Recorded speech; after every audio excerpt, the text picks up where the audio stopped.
Olá, seja bem-vindo ao nosso canal aqui, Prosa e Teologia.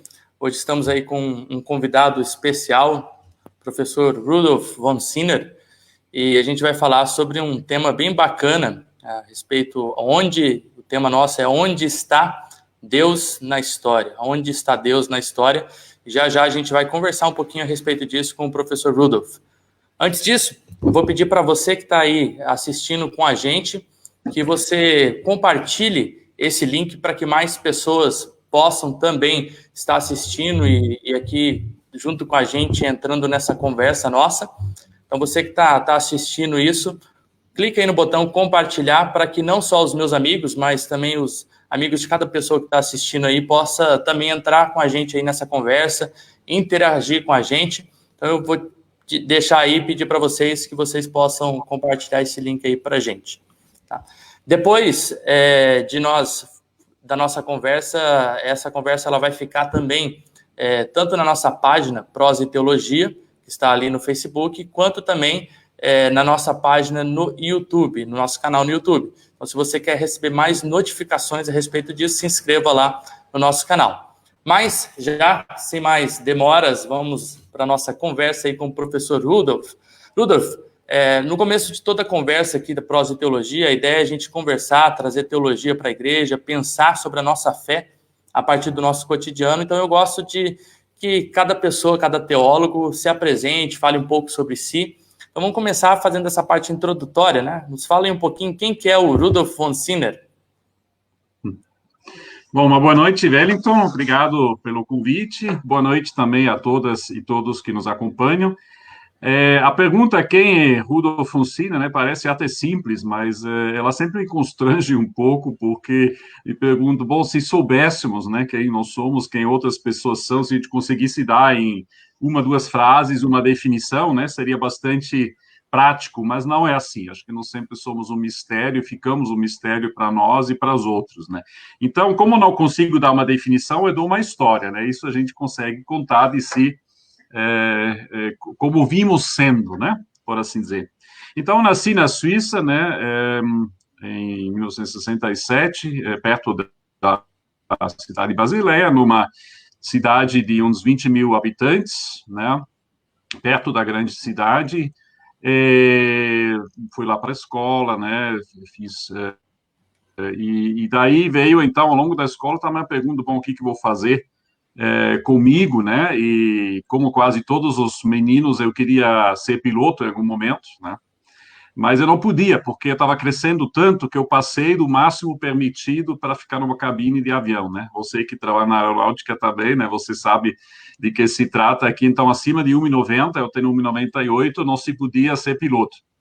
E isso foi uma grande decepção, mas, como a gente vê, eu troquei, por assim dizer, sky, né, em inglês, por heaven, né? Então, em vez do céu físico, eu me deparo com o céu metafísico, né, o céu espiritual que nós tratamos na teologia.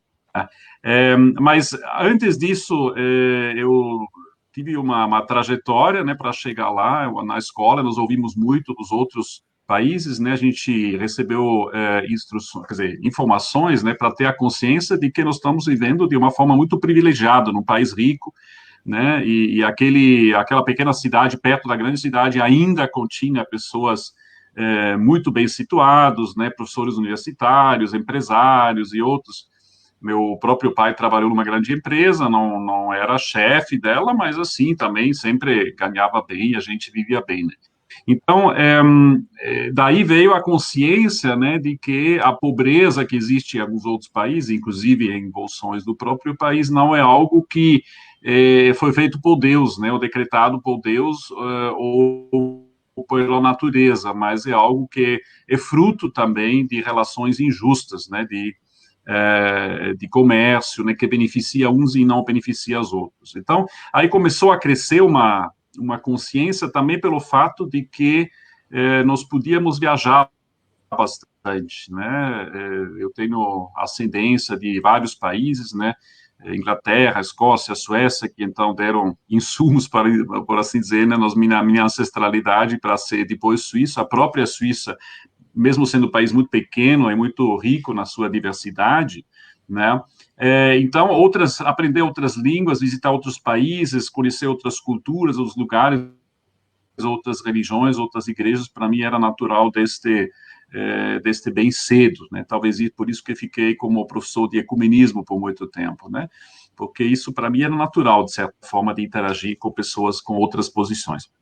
Daí também, desde bastante cedo, comecei a fazer música, mas na verdade para valer só a partir da juventude evangélica, né? Quando tínhamos um professor oriundo da Jamaica, né, do Caribe, portanto, que vivia lá e nos ensinava gospel, então, o gospel tradicional, negro, americano, né, afro-americano, então, que muito nos animou, e depois fui aprender, principalmente em canto, né, em corais e pequenos grupos, música desde o século XII até o século XX. Então, isso sempre tomou muito do meu tempo. Mudou um pouquinho no Brasil, que não tinha as mesmas opções, e o MPB não era meu campo, né, mas eu gosto muito de ouvir, gosto muito de acompanhar, e no final do meu período na Faculdade Zeste, em São Leopoldo, né, lá no final de 2018, ainda cheguei a cantar uma ópera de Mozart, né, então não achei que, ou né, cantar junto, não achei que ia chegar a isso, porque não era meu campo a ópera, né, mas assim a gente aprende coisas novas. Eu também estou casado há 20 anos com Helena, né, que é oriunda de Salvador, Bahia. Conheci ela durante uma das minhas primeiras viagens ao Brasil. Ela é artesã e gastrônoma, e há 17,5 anos também nasceu nossa filha Thaís, né, que agora está no último ano do colégio. Então, depois, acho que você vai falar um pouco mais, vamos falar um pouco mais ainda dos estudos, né? Mas foi por isso que eu cheguei ao Brasil, né? As pessoas sempre me perguntam o que tu faz aqui, né? Quando começou a crise 2015, até enfermeiras, né? E pessoas assistentes do médico, quando ficaram sabendo que eu sou suíço, perguntaram: mas o que tu faz aqui? Por que tu não está lá, né? Que está tudo Sim. melhor, tá? Não, eu estou aqui por convicção, por minha família e também pela teologia, né? E eu quero falar sobre isso um pouquinho ainda, porque começou de forma pouco espetacular, né? Eu não tive, assim, um momento como nos vemos no filme Os Irmãos Cara de Pau, né? Onde eles saem da prisão e tem, tipo, uma revelação, vem lá uma luz numa igreja para eles dizer, claro, a banda, the band, né? Então, e depois eles vão dizendo, vocês têm que colaborar conosco porque nós estamos aqui em nome do Senhor, né? Não houve um momento assim para mim, né? Houve um tipo de chamamento para fazer teologia, porque, seguindo essa ideia de que, como a gente lida com o fato da Suíça ser um país rico e outros países serem pobres, né? Qual é a nossa responsabilidade diante disso? Então, eu tinha a ideia de estudar agronomia, né, para ajudar na agricultura em algum país da África, por exemplo. Uma ideia muito ingênua. Eu acho que o ímpeto foi bom, mas evidentemente, né, pouco elaborado. E aí um professor meu que tinha trabalhado na África disse: olha, mas tu não é bem um cara assim de campo, né, para meter a mão na terra. Talvez seria mais interessante você se tornar, ele era cristão também, né, mais interessante você se tornar pastor. E eu não queria inicialmente, porque meu irmão já estudava teologia, né? Eu achava, bom, deixa ele fazer, eu vou fazer outra coisa. Mas finalmente me convenci, né? E comecei também para resolver algumas perguntas, né? E aí fui crescendo, e para mim foi muito importante quando, depois do exame intermediário, eu fui para a Escócia, fiquei um ano lá. Era muito comum na época trocar de universidade para um tempo durante os estudos, né? E aí eu fui para Edimburgo em 89. E 89, como você lembra, foi justamente o ano da queda do Muro de Berlim. Então foram assim, eventos que muito nos impressionaram, né? Políticos também foi assim a primeira vez que eu me deparei com literatura teológica latino-americana. Li um livro de Leonardo Boff chamado A Trindade, a Sociedade e a Libertação. Eu tive que fazer um ensaio sobre ele, com um professor até conservador, mas que aceitava outras opiniões, então, quando bem argumentados. E parece que argumentei bem, então ele me deu uma nota bastante razoável, embora não concordasse com minha posição. Mas daí eu comecei a me encantar tanto pela Trindade, né, doutrina da Trindade, da qual até agora não tinha entendido muito, quanto a teologia latino-americana. Por quê? Porque é uma teologia que juntava a experiência da vida e a concretude da vida e do contexto com a doutrina oriunda da Bíblia e da tradição teológica. Muito bacana, muito bacana. É legal então, que... era uma coisa não meio menos abstrata, mas algo que tinha a ver com a vida concreta. Sim. É legal que quando a gente conversa... Consegue me escutar? Falando, sim. Estão me escutando? Sim. Tá. É legal quando a gente está sim. falando aí a respeito de quem é, né? Normalmente, quando a gente faz essa pergunta, quem é, a gente começa a enumerar uma série de características, né? A respeito da nossa personalidade, né? Porque essa pergunta, quem é, ela está muito ligada a essa caracterização por meio de vários atributos nossos, né? Enquanto, na verdade, a identidade do ser humano está muito mais ligada com isso, né? Com a história. Então, é bem bacana quando a gente consegue saber quem é a pessoa a partir da sua história, a partir da sua vida, a partir daquilo que a pessoa fez, né? Então, para continuar aí essa nossa, antes da gente entrar propriamente no tema em si, me fala mais um pouquinho a respeito da sua experiência ou da sua história com a teologia propriamente dita, né? Já que a gente está falando a respeito de histórias e de narrativas, né? Para quem não sabe, o Rudolf é alguém que é muito prolífico, né? Prolífico, já escreveu bastante, né? A respeito de teologia pública, teologia latino-americana, diálogo interreligioso, ecumenismo, dentre outras temáticas aí que está aí no currículo do professor Rudolf. Nos fala um pouquinho, então, a respeito dessa história com a teologia. Certo. Então, eu comecei lá, quer dizer, acho que para mim o momento mais importante, eu já comecei um pouco a contar disso, né, foi lá em Edimburgo, né, naquele momento, então, do quando eu conheci a teologia latino-americana e quando eu vivi uma mudança muito forte, né, em toda a configuração histórica, e as igrejas tinham um papel importante ali, né, porque foi uma transição pacífica, poderia ter sido muito sangrenta, e uma das razões por isso foram que o pessoal se reunia semanalmente em uma igreja lá em Leipzig, né, na antiga República Democrática Alemã, né, que era comunista. Então as igrejas se tornaram refúgios muito importantes durante o tempo, né, anterior à queda do Muro de Berlim. Então tinha um papel muito importante, apesar de serem pequenas minorias lá, né?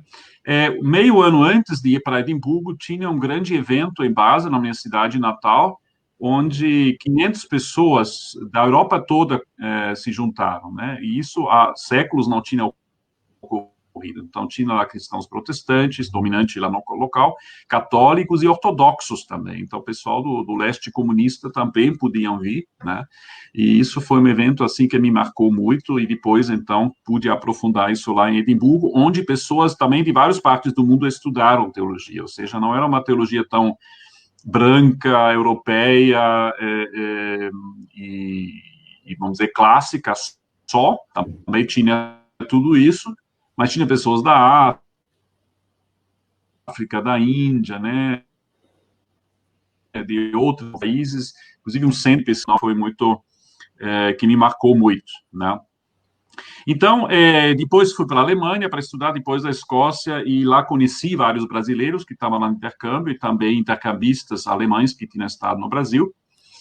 E comecei a me interessar, então, e disse, bom, eu vou pesquisar mais sobre isso, e quando, então, aí fiz minha formação de pastor, né, e após isso voltei para a universidade para fazer um doutorado.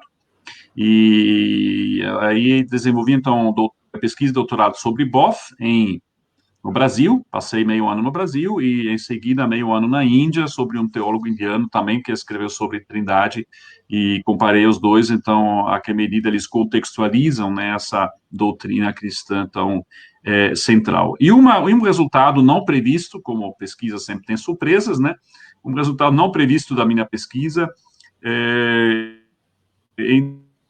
no Brasil, Brasil foi conhecer quem hoje é minha esposa, né? Então, embora nós nos conhecemos naquele momento, e foi por causa dela que, depois do doutorado, voltei a trabalhar no Brasil, numa ONG chamada SESI, Coordenadoria Ecumênica de Serviço, que é composta por várias igrejas, né?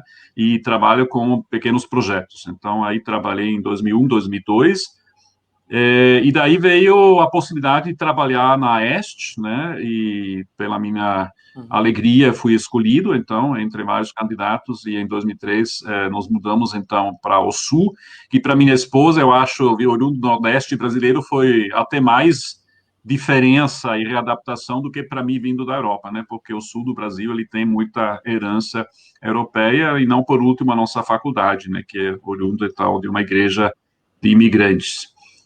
Fiquei 16 anos lá, e desde o ano passado, então, sou na PUC do Paraná. Então, para mim, também teologia, né, é uma história, como eu cheguei a isso, e, de fato, não houve esse momento inicial, agora é isso que eu vou fazer, e isso é minha vocação desde pequeno, mas algo que eu fiquei desenvolvendo, mudando também, né, São narrativas, né?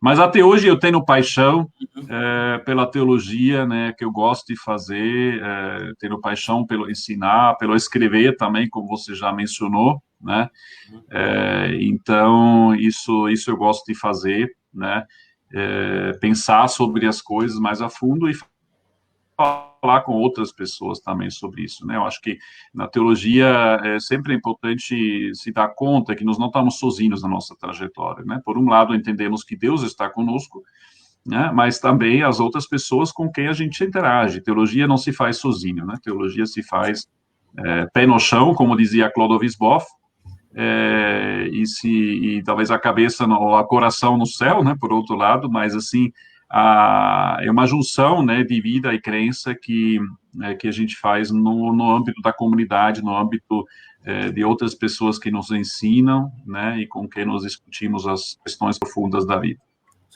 Gostaria de agradecer aí a todos que estão participando aí do chat ao vivo com a gente, pessoas aí de várias localidades do país, né, vários amigos aí da cidade de Londrina, alguns discentes ali da PUC de Curitiba.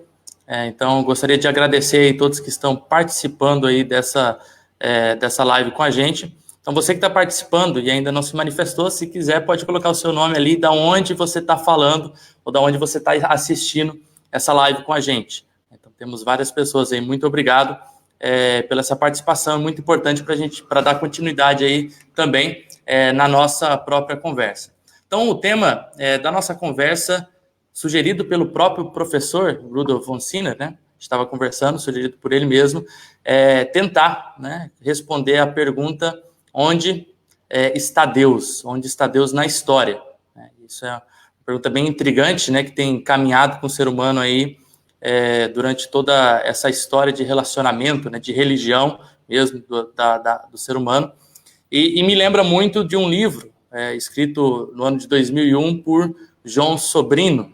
João Sobrino, então, escreve esse livro em 2001, após os terremotos que afetaram a cidade de El Salvador, e ele escreve, então, essa relação entre a tragédia e, muitas vezes, o próprio sentimento do ser humano para com Deus. Aquilo que na teologia a gente chama também de teodiceia, né? Como que a gente lida com a questão do sofrimento, com a questão de Deus. Diante disso, então, a gente quer começar conversando a respeito um pouco disso. A gente lembra da agonia do próprio Jesus na cruz, quando ele diz: Deus meu, por que me desamparastes? Né? E de fato, há muitos momentos históricos similares e muitos piores até ao que a gente está vivendo, por conta dessa pandemia, em que essa questão ela paira na nossa cabeça, né? Onde está Deus na história? Então, diante disso, como que a gente pode associar essa pergunta, ou essa afirmação de Jesus, né, Deus meu, por que me desamparaste, com o próprio sentimento de abandono do ser humano nesse momento de dificuldade e de sofrimento? Certo, eu quero só aproveitar rapidamente para cumprimentar também vários alunos e ex-alunos, né, alunos aqui da PUC, ex-alunos lá da EST, também colegas de pastorado, né, como o Marcos Eberlin, ali, abraço a você, né, e a muitos outros, a Ilíria, ao Tarcísio, Jonathan, enfim, não O posso pessoal da enumerar todos, né? Faculdade Teológica Sul-Americana também está assistindo. Isso, Pessoal exatamente, de né? várias localidades aí. Então, esses conheço os alunos menos, né, porque não ensinei lá, mas conheço alguns dos professores, então, um grande abraço. Também tem gente lá de Cacoal, Rondônia, de Mato Grosso, então, como esse Brasil é grande e diverso, né, mas ainda tenho muita coisa a conhecer aqui, estou 20 anos no Brasil, mas ainda não conheço tão pouco ainda, mesmo que viajei até mais do que alguns, né, mas esse Brasil é grande e diverso, né. Bom, quanto a João Sobrino, né, eu acho que onde está Deus? Eu acho que isso, de fato, é uma questão central, e sempre me intriguei com imagens, né, do Cristo. Eu me interesso muito pela cultura visual também, né? Como a gente coloca imagens não só de verbais, metáforas que a gente tem na nossa cabeça, sobre as quais a gente pode escrever, mas como a gente visualiza, né, o Cristo. Afinal, tem em muitas igrejas, não em todas, mas muitas igrejas tem uma cruz, né? Às vezes uma cruz com um corpo, né, um crucifixo, então, e em alguns lugares também uma cruz que está pintada a vida dos seres humanos na própria cruz. Justamente em El Salvador é muito comum isso, né, na América Central. Então, nossa vida está na cruz, e a cruz nos dá a vida, né, que parece uma contradição, porque a cruz é um símbolo de tortura, né, um símbolo, assim, de uma das mortes mais cruéis, que era reservada para os escravos, né, então, para pessoas que estavam lá no fundo da estrutura social, né, e que era para ser cruel. Então, Deus que se torna humano em Jesus Cristo, vive e caminha ao lado, né? Pessoas, chama discípulos, atrai outras pessoas e depois sofre a morte na cruz antes de ressuscitar, né? Mas sofre a morte na cruz. Então essa é para mim uma das mensagens mais enigmáticas, mas mais maravilhosas que eu posso pensar, porque Deus não fica lá distante, né? Um Deus longe da história, longe dos acontecimentos que talvez uma vez criou o mundo, mas depois deixou para si, nem é um Deus que fica lá monitorando e conduzindo tudo de forma determinista, como se nós fôssemos só fantoches, né? Por isso que fiz esse símbolo, então, com os dedos, né, de ter os fantoches ali. Não é assim. Mas Deus é um Deus solidário que intervém por sua presença como ser humano. E o abandono que Jesus, então, expressa na citação de Salmo 22, né, justamente que Deus meu, por que me desamparaste, por que me abandonaste, né, o mais forte símbolo da humanidade de Jesus Cristo, ou de Deus em Jesus Cristo, né? Então, ele se sente abandonado, em tese, por si mesmo, né? Sendo Deus, mas assim, fazendo essa última experiência como um ser humano a faria. E a ressurreição, então, que acontece depois, é aquele grande momento que nos dá esperança também de que a morte não tem a última palavra.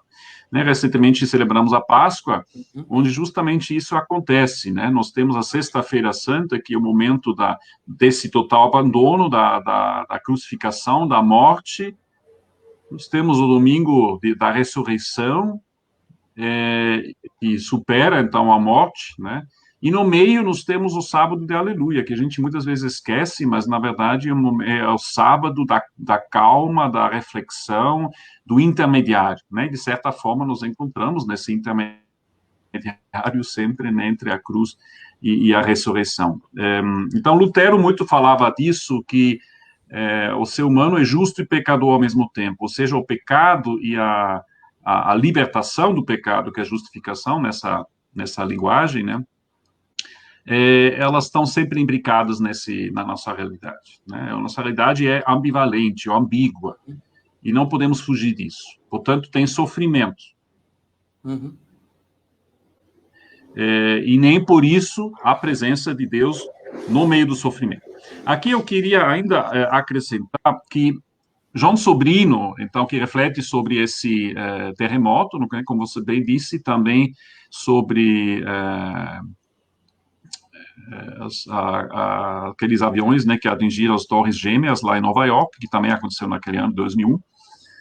Então, os vários desastres que são, em parte, feitos por seres humanos, né, como aquele ataque às Torres Gêmeas, em parte feitos pela própria natureza, como terremoto, né, a gente não tem influência sobre isso, mas são coisas que nos atingem e nos deixam perguntar, então, pelo lugar de Deus e pela justiça de Deus. E ele encerra seu livro justamente com essa questão, onde está Deus, e cita um teólogo luterano, Bonhoeffer, Dietrich Bonhoeffer, no final, né, que foi um grande mártir, morreu, então, por sua resistência ao regime totalitário de Adolf Hitler, mas também falou muito, inclusive, da prisão, né, tem um livro grosso que são cartas da prisão, que ele estava mais de um ano preso antes de ser executado.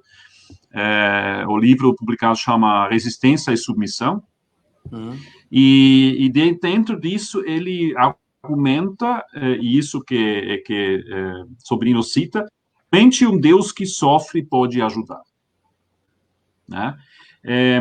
Porque Deus não é um Deus que só atende naqueles momentos que nós precisamos dele, como é muito comum, que ele chama de Deus ex machina, né? Ou seja, é um Deus que é trazido para o palco de cima, do nada, praticamente, né? Que quando se precisa dele, porque o ex machina era no teatro grego, então, tipo um guindaste que trazia, colocava atores de cima para o palco, né?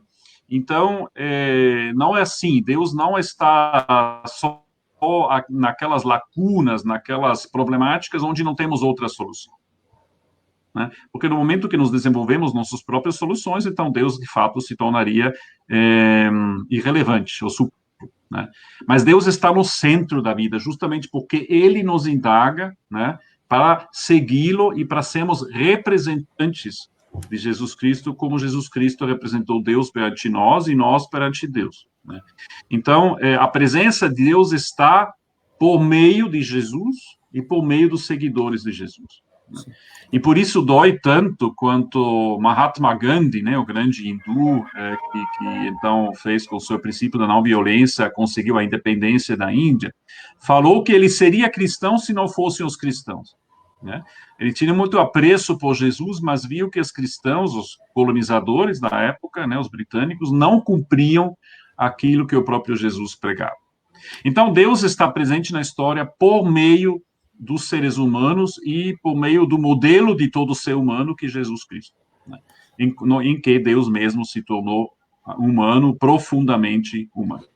Inclusive, uma teologia que perdurou, e ainda perdura, né, por muito tempo na igreja, foi a ideia da impassibilidade de Deus, né, ou da não capacidade de Deus sofrer, né? E aí um teólogo recente, o Jürgen Moltmann, também nos traz um pouco dessa ideia do Deus que está presente no sofrimento justamente pela sua capacidade de sofrimento também, né?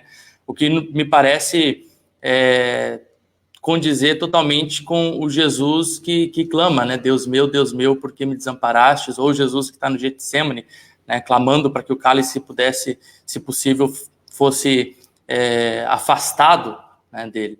Então, isso me parece realmente a teodiceia ou esses momentos de dificuldade nos levam a essa pergunta do sofrimento, né?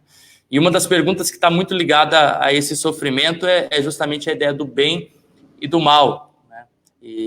Porque por muito tempo a pergunta era: como pode um Deus tão bom conviver com uma realidade tão mal, né? Então, da onde que vem essa realidade má? Qual é a origem do sofrimento? Qual é a origem do mal? Ela está ligada a Deus? Ela está ligada ao ser humano? Então, o que pode nos dizer sobre isso? Sim. Bom, se a gente lê a Bíblia, né, e olha lá já em Gênesis, de certa forma, fora a própria criação, que é boa, né, que Deus que diz que até o ser humano, quando ele fez, foi muito bom, né? Depois está tudo errado, né? Até o capítulo 12, então, quando surge Abraão, né, e se faz aliança com ele e que parece que as coisas começam finalmente a se encaminhar, só tem desastre, né?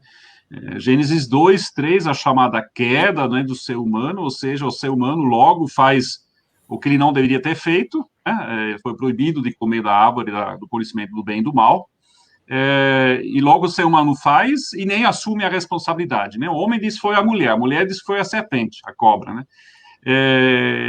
Então, ninguém quer assumir isso para si, eles se escondem, isso é interessante também. Só no momento que eles têm esse reconhecimento e se dão conta de que não fizeram o que Deus quis deles, eles se sentem nus, eles se sentem expostos, né?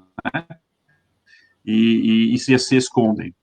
E Deus, interessante, mesmo expulsando o primeiro casal, então, do Jardim do Éden, ele faz roupas para eles, né? Então, ele cobre essa vergonha também, ele atende, ele é cuidadoso, né? Mas é interessante que, então, acontece logo isso, e se a gente pensa, né, que o ser humano, então, logo fez o que não era para ser feito, mas o fato de que fez isso é a razão pela qual a gente está aqui hoje discutindo essa pergunta. Uhum. Ou seja, a liberdade para tomar uma decisão diferente dos preceitos de Deus é parte da liberdade que Deus nos deu na criação.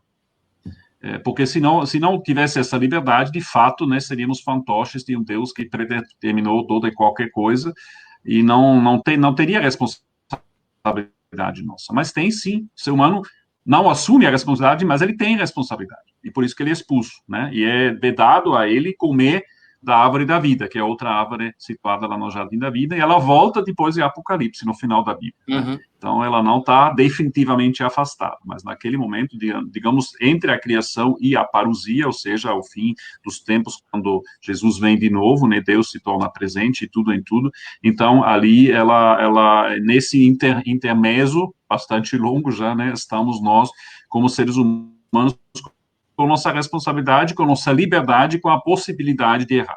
Aí, logo mais, né, os primeiros filhos caem em Abel, Caim mata Abel. E a gente até pode entender um pouquinho que Caim ficou irritado porque o sacrifício dele não foi aceito por Deus, né, a gente não sabe bem porquê, os exegetas têm sua explicação disso, porque era o pastor que se sobressai do agricultor, né, mas porque, assim como a história está escrita, porque então Deus faria uma distinção dessa, está difícil para entender. Mas ocorre logo um homicídio, né? E depois se cria a Torre de Babel, né, os seres humanos querem ser como Deus, né, e aí Deus destrói, dispersa os seres humanos e as suas línguas, né, como castigo. O mal vai ser tão saliente de que até Deus faz, por assim dizer, o mundo 2.0, né? Ele apaga tudo, só salva 8 pessoas, né? Então 4 casais, mais um casal de cada espécie de animais, assim nos é contado, com Noé, né? E depois começa de novo. E pelo menos Deus ali promete não fazer isso nunca mais, esse tipo de dilúvio, né? Então, o início da história, depois da criação, é só horror, né, do ser humano. E depois vai continuando ambivalente. E, no entanto, se afirma que Deus está aqui. Deus fala a Abraão, vai, né, dá sua bênção. É interessante, Deus vai fazer grande o nome de Abraão, não os seres humanos mesmos vão fazer grande seus nomes, como faziam em Babel, né, na Torre de Babel. E aí vai se desenrolando, e Deus que liberta seu povo do Egito, né, onde também fica claro que Deus está presente. Aí é imaginado fisicamente, até como coluna de nuvem, né, ou de fogo à noite, mas Deus está aqui, Deus está do lado do seu povo, Deus ajunta com Deus, um Deus libertador, e um Deus que está depois da terra, onde jorraria leite e mel. Sabemos que não foi bem assim, né, mas essa imagem que se usa, até concede dar um rei sobre Israel, mas os profetas não se cansam em dizer que o rei não está fazendo o que Deus queria, né? E assim por diante. E no final até, né, tanto amou Deus o mundo que ele enviou seu único filho, né, como diz lá em João, capítulo 13, então, Deus se mostra ali um Deus presente. Agora, Deus também é um Deus irado, né? Isso também volta e meia, ele quer destruir, até destrói, ele manda o exílio, assim nos conta a Bíblia. Ele pode até mandar maus espíritos, né? Assur, por exemplo, a gente também não sabe por que exatamente, mas ele domina o mal, nessa ideia. Então, mas a própria pergunta pela justiça de Deus só surge depois do exílio de Israel, né? Depois dessa experiência assim, de desolação, longe do templo, longe da sua terra. E lá tem a ideia de que Deus é justo, né? Ele castiga, então, o mal, ele beneficia o bom, e o ser humano tem que se adequar a essa justiça de Deus. E o único dissidente ali é Jó, né? Então, Jó é o exemplo, então, daquele que sofre injustamente. E os amigos dele não se cansam de dizer para ele, mas tu pecou em algum lugar. E Jó diz, não. E a gente sabe da moldura da história, né, de que vem lá os filhos de Deus e entre eles o Satanás. Imagine, o mal vem entre os filhos de Deus, né? É meio estranho isso. E Deus concede, então, que ele pode ser tentado, só não pode se tirar a vida de Jó. E no final, então, tem uma restituição, mas afinal o centro ali Jó também fica irritado, e dá para entender, né, com seu sofrimento, e vai dizer, como isso pode acontecer? E Deus diz, onde você estava quando eu criei o mundo? E a gente pode entender inicialmente, bom, isso não tem nada a ver com a pergunta de Jó, mas tem a ver sim, porque Deus diz o teu jeito de pensar, e por decorrência também dos amigos de Jó, está errado.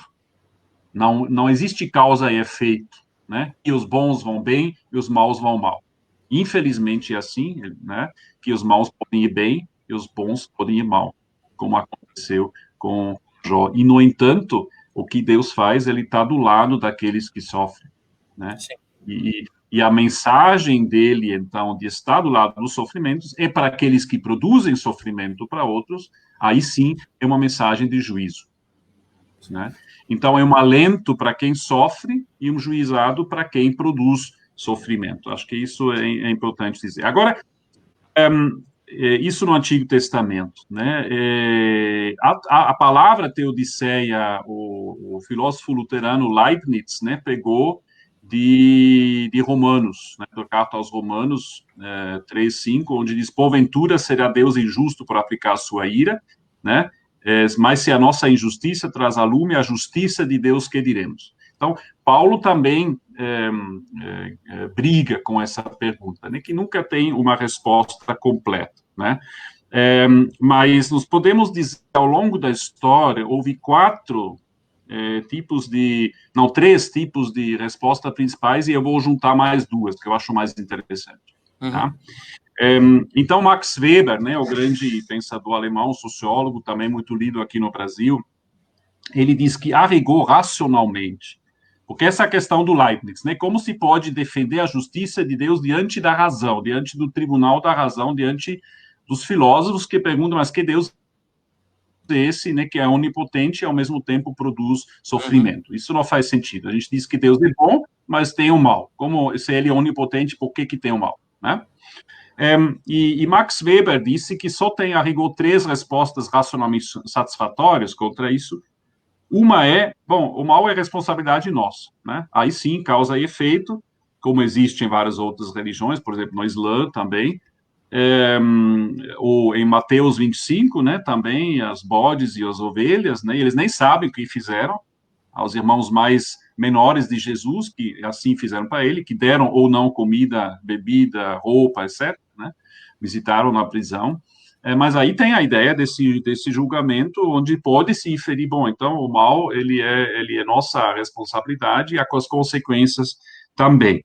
Só que aí se pergunta, mas cadê a soberania de Deus, cadê a onipotência de Deus, né? Se o nosso destino depende só de nós. Segunda opção, né? Então, primeira opção, que ele chama de kármico, né? Que nem o karma no hinduísmo, onde a próxima vida é consequência da minha vida anterior, então depende de mim, não depende de Deus se tem mal, se não tem mal. Segunda resposta, há mais de um poder atuando, então há Deus como o princípio do bem, e há um outro princípio, um outro ator do mal, então tem uma briga entre os dois, uma batalha entre o bem e o mal. Mas, de novo, se pergunta, mas como pode Deus ser onipotente se tem um poder igual a ele? Aí ele não seria único e não seria onipotente.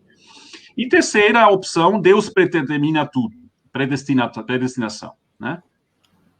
Só que aí tem duas perguntas teológicas que se abrem. Primeiro, bom, se Deus predetermina tudo, será que ele tem que obedecer? Ele próprio é uma lei que é superior a ele?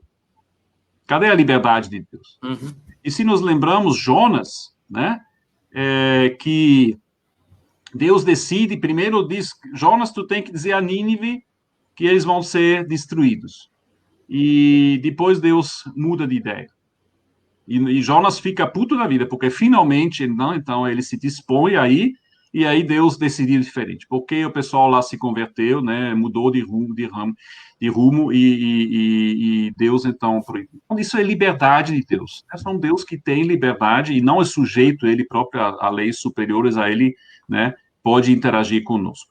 E aí, então, tem a quarta e a quinta solução que Weber não considerava. A quarta seria da mística, né, onde, então, a nossa relação com Deus nos mostra já de que não há claramente esses opostos, né, e não há uma clara resposta por que é o mal e o bem, mas o importante é a nossa relação com Deus dentro disso, né. E a quinta resposta, que o Moltmann, que você mencionou também, né, trata bastante, é a questão como fazer teologia depois de Auschwitz, né, depois, então, da destruição de 6 milhões de judeus. E Hans Jonas, né, que ele cita, então, um filósofo judeu, vai dizer, bom, o nosso conceito de Deus muda completamente após Auschwitz. Porque, tradicionalmente, para os judeus, Deus é um Deus de amor, Deus é onipotente e Deus é compreensível. Mas não dá mais para combinar os três. Se Deus é um Deus de amor e é compreensível, se Deus é um Deus onipotente, um Deus de amor, ele não é compreensível, né? Porque daí ele teria mandado fazer, ou pelo menos concordado que acontecesse o Holocausto, isso não dá para entender. Ou Deus é um Deus compreensível, onipotente, mas daí ele mesmo quis que essa destruição dos judeus, então ele não é amoroso, diz Jonas. Então ele vai pela terceira opção, Deus é amoroso e compreensível, então ele não é onipotente. Porque não foi ele que fez ou quis, ou nem deixou que isso acontecesse, né? Então, eu acho que e Moltmann retoma essa ideia, e eu acho que ela é pertinente. Deus, por que Deus não é onipotente? Em teoria seria, mas ele deixa de ser, como nos Filipenses capítulos 2, ao se tornar humano, né, ele se esvazia do seu ser Deus. Então, ele deixa de exercer sua onipotência por opção dele. E com isso, opta por se mostrar sua força na fraqueza na cruz, na vulnerabilidade e na solidariedade, que nós vemos também ao longo da vida de Jesus, né? Então, acho que, para mim, a melhor solução dessa questão é Deus justo, é quando a gente não situa Deus lá em cima, né, mas aqui embaixo, nas situações concretas, no andar junto com as pessoas. Claro que Deus, ao mesmo tempo, é o Criador e aquele que vai trazer seu reino, né? Então, ele não deixa de ser onipotente num nível abstrato, mas ele está concretamente presente nos sofrimentos aqui. Isso, para mim, é a solução mais interessante, a única, a meu ver, que realmente vale após tantas destruições que o século 20 trouxe para nós, né, em duas grandes guerras e muitas outras genocídios, enfim, né, muitos outros casos de destruição de seres humanos sobre outros seres humanos. Os seres humanos têm responsabilidade nisso, e não Deus. Não podemos jogar isso para Deus, né? Deus usa nossas mãos para fazer o bem e para rejeitar o mal. Acho que grande parte dessa dialética da gente conseguir entender justamente a origem do mal tem também a ver, como foi dito aí, com a nossa percepção a respeito de Deus, né? Então, como a gente enxerga Deus está muito ligado à forma com que a gente também responde essa pergunta, né? Qual é a origem do mal? Onde que está esse mal? É o ser humano responsável a priori? É pela sua liberdade? É Deus quem predetermina? Tudo isso tem a ver com concepções teológicas que a gente também tem a respeito de Deus. E aí, sobre a questão da onipotência, talvez um exemplo simples para a gente entender é a própria pergunta que é feita, né? Pode Deus pecar? Deus pode pecar? Então, se Deus pode pecar e peca, então logo algum atributo seu é perdido com isso, né? E se Deus não pode pecar, então como que a gente pode afirmar a onipotência? Né? Sendo que a onipotência é a pressuposição daquele que pode fazer tudo, né? Claro que na parte teórica, essa questão parece que é um pouco, ela é complexa, né? Mas quando a gente começa a entender essa concepção, a gente, eu acho, fica um pouco mais compreensível mesmo, né? Essa pergunta ajuda a gente a elucidar bastante a respeito disso, né? Então, a gente já foi conversado bastante, então, a respeito sobre essa questão, onde está Deus na história, mas duas perguntas aí, e aí eu vou pedir para que a gente tente responder assim, dentro de uma frase, só para a gente tentar um pouquinho. E aí, quem quiser também participar desse momento, pode também escrever aí nos comentários o que você pensa a respeito dessa pergunta. E a primeira pergunta, vou fazer aqui para o Rudolf. Rudolf, para você, quem é Deus?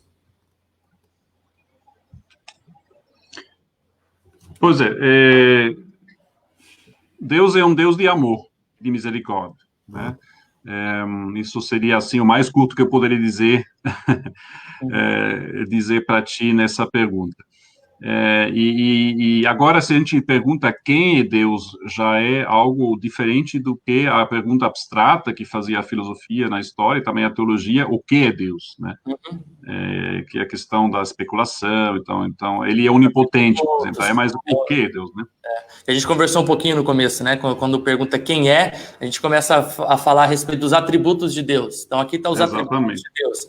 Quando talvez, mais propriamente, a gente poderia responder essa pergunta olhando para a própria narrativa bíblica ou da sua revelação, né?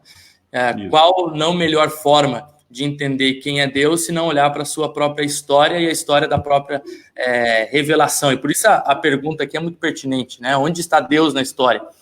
Porque responder onde está Deus na história também nos ajuda a responder quem é o próprio Deus, né?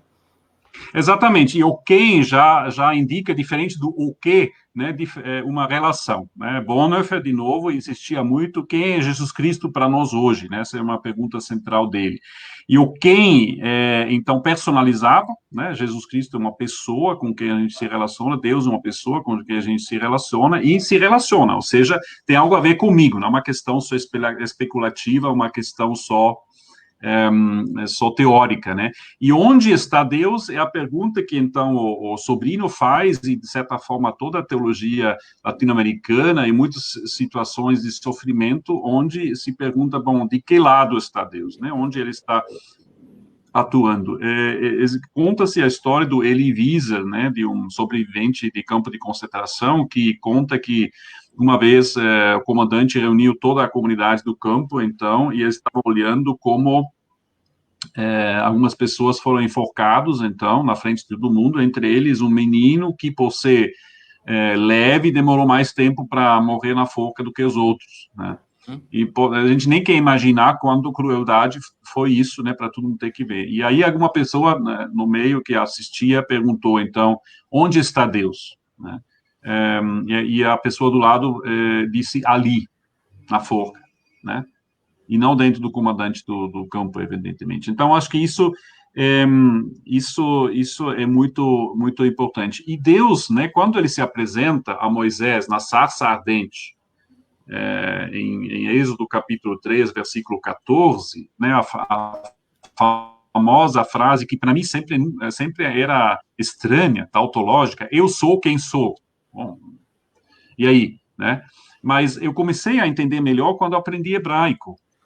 Sabendo que o imperfeito hebraico lá, que Ehyeh, Asher Ehyeh, ele pode ser entendido tanto como passado, como presente, como futuro.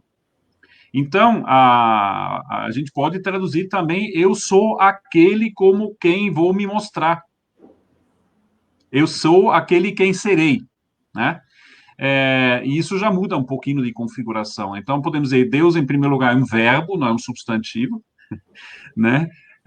E ele vai se mostrando, portanto, onde se mostra na história, justamente a partir de experiência, a partir de atitudes, a partir de ações, né? Então, por isso que em Israel todo, e também depois, a história é tão importante como lugar onde Deus se mostra, mas no meio, né, de toda a ambiguidade, de todas as falhas dos seres humanos, né, que ele aguenta sempre de novo, né, e até manda seu filho. Então, o quem ali é central. Não sei, Wellington, se temos tempo, rapidamente, dar uma olhada naquela poesia do Bonhoeffer, pode ser, que eu te mandei, né, porque lá mostra-se a relação nossa com Deus de uma forma um pouco diferente. E é uma poesia, então, chama Cristãos e Pagãos, né? Você pode ver ela, então, pessoas buscam a Deus na sua necessidade, imploram auxílio, pedem felicidade e pão, libertação de doença, culpa e morte. Assim fazem todas, cristãs e pagãs.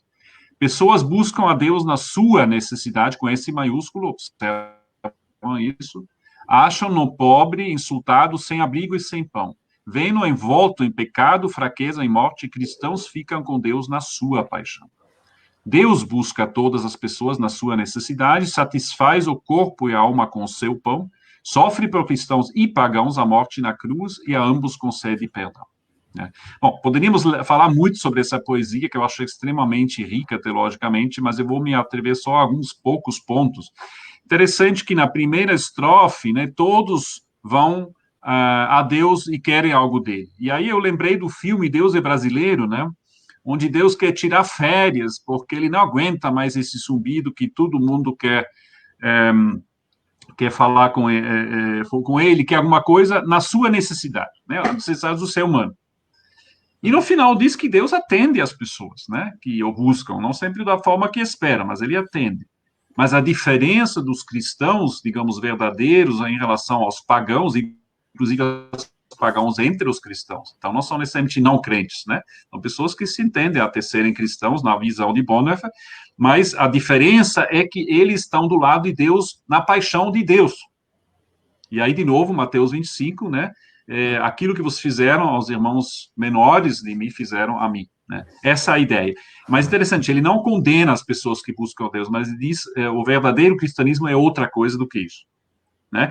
E no filme Deus é Brasileiro, então tem uma cena também quando o malandro Taoca, né, ele está sonhando, porque o Baudelaire Vieira está atrás dele, né, porque ele emprestou dinheiro e não devolveu, aí ele sonha uma cena, aparece até uma estação de trem, tem um trem lá, tem Maria que aparece, tem telefones, ele pega o telefone, atendimento celestial, bom dia, se você é cristão, digite 1, se você é judeu, digite 2, se você é muçulmano, digite 3, aí 1.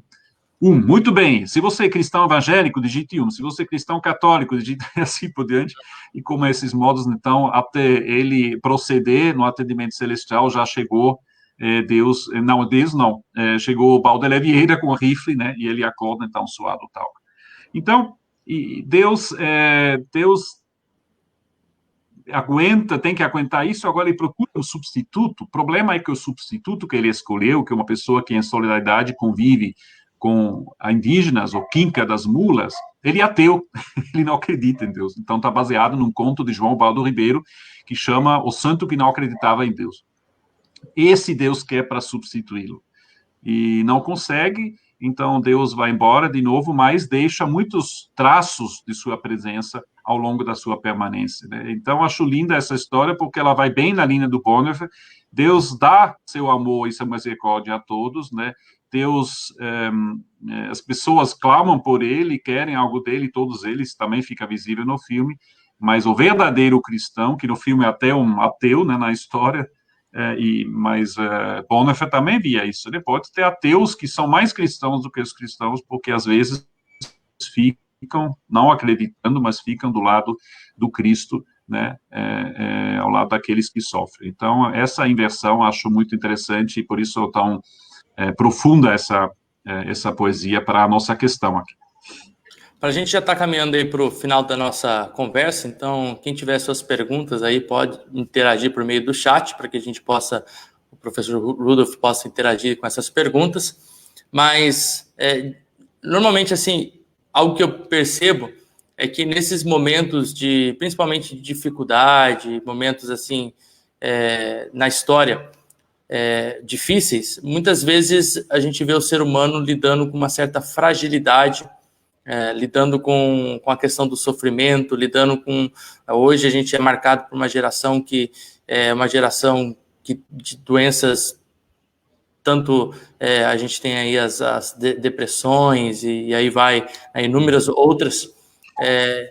Como a gente pode... Que conselhos o Rudolf daria para essas pessoas fragilizadas, marcadas pela história, pessoas que sofrem, pessoas que no dia a dia sentem essa agonia, né? A agonia do abandono, a agonia do desespero, a agonia da dor, para continuar tendo esperança e fé em Deus? Sim.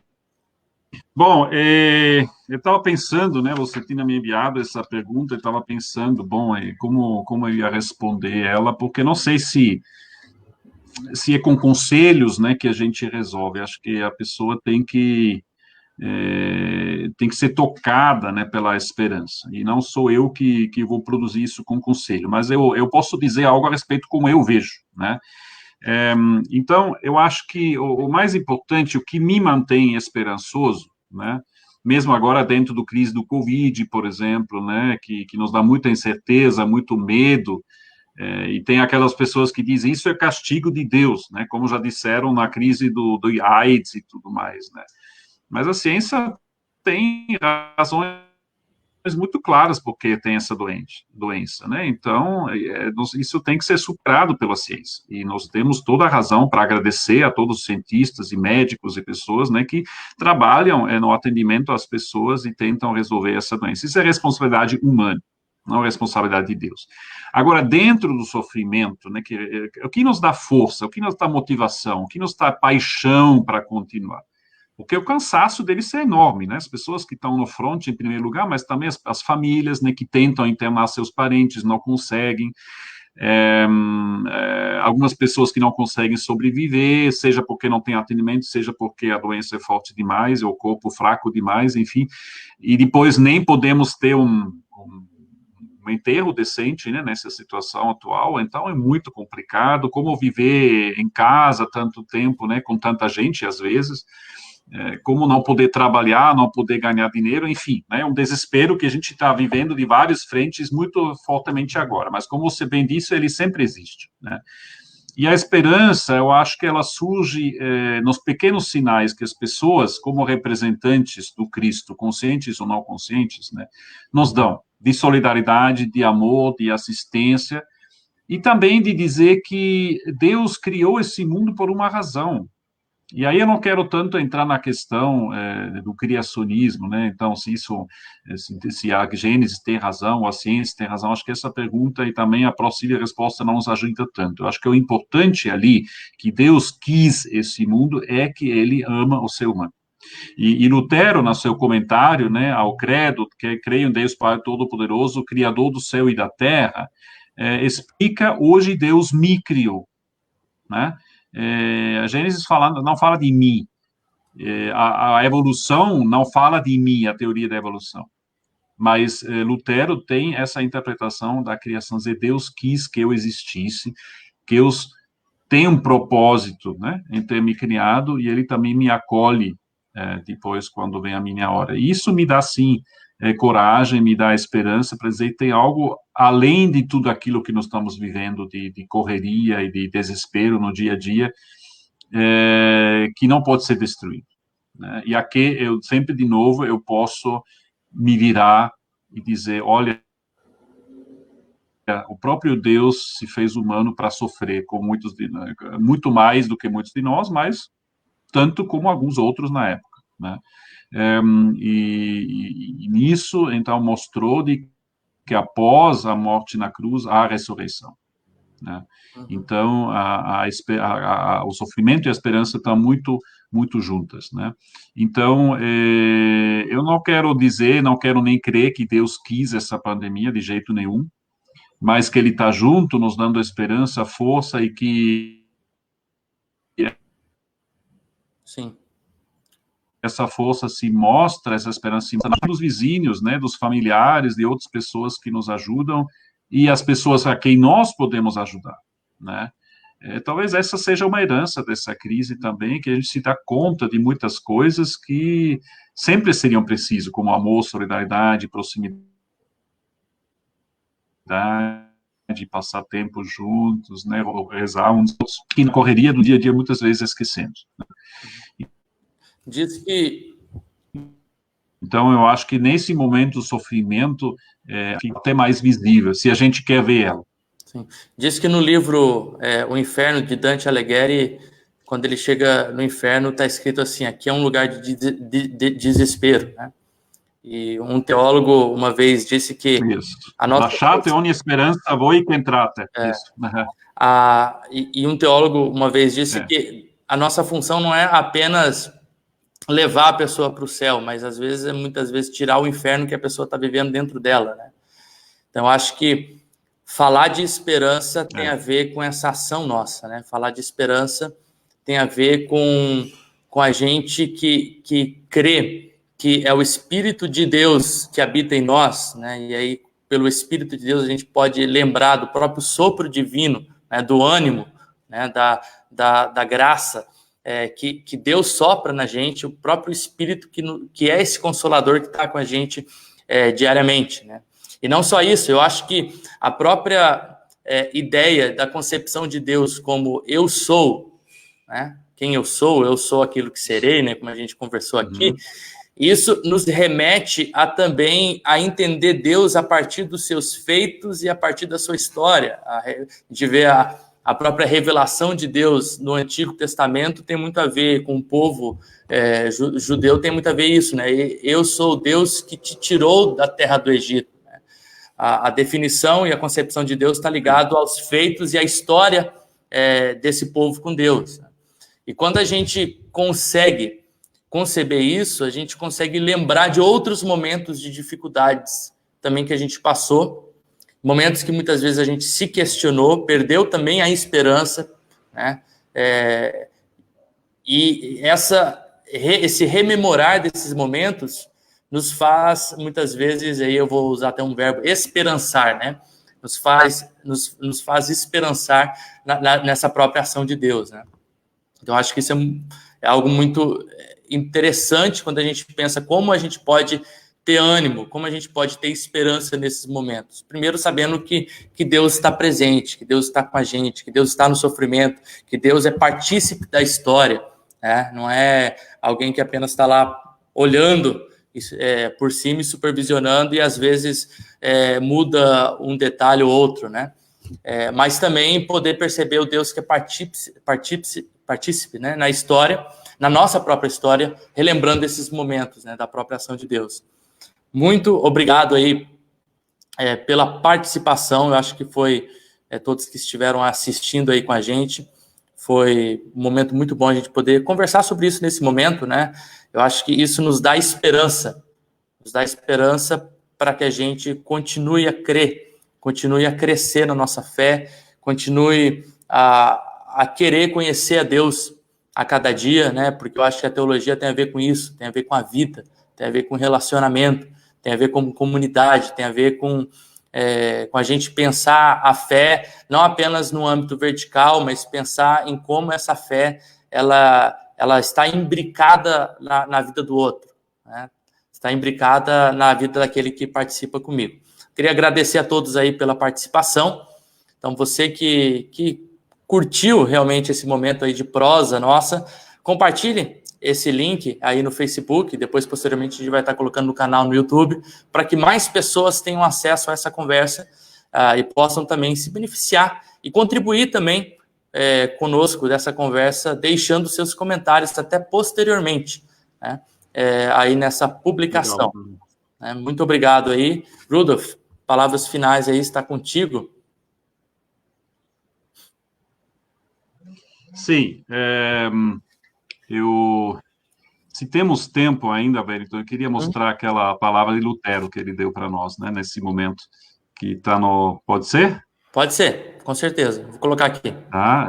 Agradecendo também para você ao convite, para todos que participaram, né, e vamos continuar trazendo palavras de esperança, né, e de Deus presente para as pessoas ao nosso redor. Agora eu não consigo ler o próprio muito bem, dá para aumentar um pouquinho? Deixa eu ver aqui. Um pouquinho menor agora, senão, porque já passou da página. Acredito que aqui agora está Ótimo. no jeito. Então, Martin Lutero, né? Oi?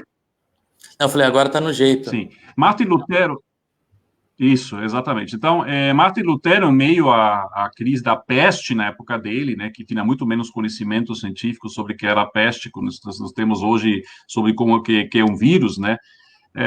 Mas ele, como você sabe, sempre se deparou com questão de Deus misericordioso, né? Como que Deus pode ser um Deus justo? É porque Deus é um Deus misericordioso, né?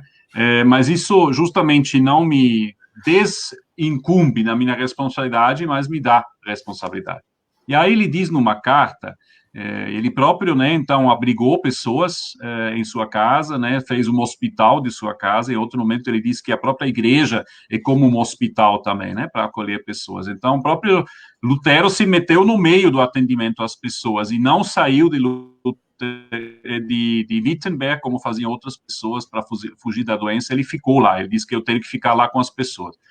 E ele diz, pedirei a Deus para misericordiosamente protegê-nos. Então farei vapor, ajudarei a purificar o ar, administrar remédios e tomá-los. Evitarei lugares e pessoas onde minha presença não é necessária para não ficar contaminado e assim, porventura, infligir e poluir outros e, portanto, causar a morte como resultado da minha negligência. Se Deus quiser me levar, Ele certamente me levará e eu terei feito o que Ele esperava de mim e, portanto, não sou responsável pela minha própria morte ou pela morte de outros. Se meu próximo precisar de mim, não evitarei o lugar ou a pessoa, mas irei livremente conforme declarado assim. Vejo que essa é uma fé que teme a Deus, porque não é ousada nem insensata e não tenta a Deus. Poderia ter sido escrito para hoje, né? Essa palavra da época. Então, vamos fazer aquilo que é necessário, nos proteger, cuidar da gente, cuidar dos outros, para não causar a nós a nossa morte ou dos outros, e ao mesmo tempo confiamos em Deus, né? Que Ele nos conduza em todas as situações. E com isso, então, Deus abençoe vocês. Muito obrigado, Wellington, pelo convite, mais uma vez, a todas e todos que assistiram. E vivem na esperança e pratiquem o cuidado. Com certeza. Rudolf, para a gente finalizar aqui, eu vou deixar aqui nos comentários uma pergunta deixada pelo Hélio. O Hélio, ele nos perguntou aqui como conciliar o céu e o inferno cronológico e o cairológico. Como conciliar o céu e o inferno cronológico e o cairológico. Uhum. Bom, isso já seria uma discussão mais longa, até o que é o inferno cronológico e cairológico. Né? Mas quando se tem perguntas sobre o inferno, ele existe naturalmente ao longo da história da teologia, né? Existe no Antigo Testamento o Sheol, embora o Sheol não é propriamente o que a gente entende como inferno, né? Não é um lugar quente ou frio como é em Dante, né? Onde as pessoas sofrem pela vida interna, mas é o lugar onde se encontram os mortos, né? E depois o Jesus vai para onde? Jesus passa 3 dias né, lá no lugar dos mortos. E usa-se a palavra grega Hades, né, como existia na filosofia e religião grega também. Então, claro, tem os momentos, né, onde vai ter ranger de dentes, né, muita gritaria. Então, existe essa ideia como de um outro lugar, mas eu acho mais interessante a gente entender que há o inferno, vamos dizer, o sofrimento entre as pessoas, né? E tudo que Deus faz também, alertando-nos, né, com palavras drásticas às vezes, é de nos antenarmos pelo amor que Ele quer mostrar para nós, né? Karl Rahner, o teólogo católico do século passado, disse que a tradição me obriga, da minha igreja católica, no caso, me obriga a acreditar no inferno. Mas ela não me obriga a acreditar que tem alguém lá dentro. Né? O inferno talvez seja vazio. Segunda coisa, o Karl Barth também sendo perguntado por uma pessoa da comunidade, se ela ia, quando ia para o céu, encontrar de novo suas amigas, diz Barth, sim, mas também suas inimigas. Né? Então, desfazendo um pouco essa ideia, bom, como se nós soubéssemos quem vai para onde. Né? Então, eu acho o pensamento sobre o inferno, para mim, não tem muito apelo, ele não ajuda muito. Porque, afinal, né, se existe um inferno onde pessoas são colocadas e outros vão para o céu, isso é decisão de Deus, né? E não cabe a gente cortar o joio antes do trigo, né? Para não cortar antes da colheita, né? Para não cortar o trigo junto, como diz Jesus na parábola. Então, deixo isso para Deus, né? Agora, para mim, o importante é de que Deus promete salvação, né? E mostra seu amor no seu próprio Filho que anda conosco. Então, essa é a minha esperança. Né? Lutero tentava resolver a questão com a distinção entre o Deus abscôndido e o Deus revelado. O abscôndido é Deus do mistério também, inclusive o mal, né? Talvez a questão do mal está ali, não tem como resolver. Né? E nós vamos ver um dia, né, como que está resolvido. Agora, aqui na Terra, minha tarefa é me ater pelo Deus como ele é revelado. E aquilo que eu preciso saber para a salvação está revelado. Né? E que é o que Cristo fez por mim é que me propicia a salvação, não que eu faço. Não que eu faço. E tudo que eu faço é decorrência dessa salvação. Né? Então, por isso que eu estou meio desafeito, né, me perdoe, para muita reflexão sobre o que é o inferno e qual inferno existe e tal, porque essa categoria não me ajuda a viver ou a entender minha fé, né? Eu quero proclamar, viver e transparecer aquilo que Deus fez de bom para nós, né? E o inferno, na meu entender, se existe um inferno, é aquilo que pessoas, de fato, estão vivendo em muitas situações, né? Aí sim eu tenho uma responsabilidade para colaborar que isso não permaneça assim, que haja uma luz de esperança dentro daquelas situações. Eu encerro também referindo-me ao livro do Apocalipse, né, que a gente sempre, até pela palavra, entende como um grande desastre, mas, na verdade, Apocalipse significa revelação. Então, é mais uma revelação como as coisas são, não como serão. Então, não é um roteiro, daí acontece isso, acontece e tal, como vários entenderam ao longo da história da teologia, né? E, em geral, não se cumpriu aquilo que se esperava, né? Mas aquilo que em grandes imagens está sendo, né, a besta, a fogo que cai, etc., que está sendo imaginado, são metáforas para aquilo que já existia na época de João, né? Que era a perseguição dos cristãos pelos romanos, por exemplo, né? E Nero, o louco, o imperador Nero, que usava cristãos queimando em postes como tochas vivas, né? Isso que o pessoal estava vivendo. Então, um comentarista do Apocalipse disse muito bem, como título do seu comentário, eu não vim para assustar ninguém, né? Ou seja, a grande mensagem ali é uma mensagem de esperança e não de desalento ou de medo daquilo que pode seguir, né? Okay. Então, eu prefiro me ater na salvação, né, naquilo que Jesus revela sobre a salvação e o que isso tem que fazer comigo, né, pode fazer comigo, do que no inferno.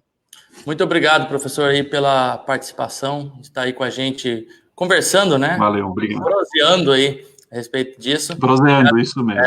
Obrigado por todos que participaram aí também por meio dos comentários. Eu acho que a participação de cada pessoa aqui ela é fundamental e importante aí. Também deixo aí um convite para que vocês acompanhem na nossa página lá as próximas prosas e teologias, né? Prosa e teologia que a gente vai ter. Todas as sextas-feiras a gente vai estar discutindo um tema diferente. Se você tem algo que gostaria e acha importante e relevante aí para essa discussão, deixe também lá na página a sua sugestão de temas para a gente conversar. Obrigado a todos, Deus abençoe. Obrigado por participar aí dessa live com a gente.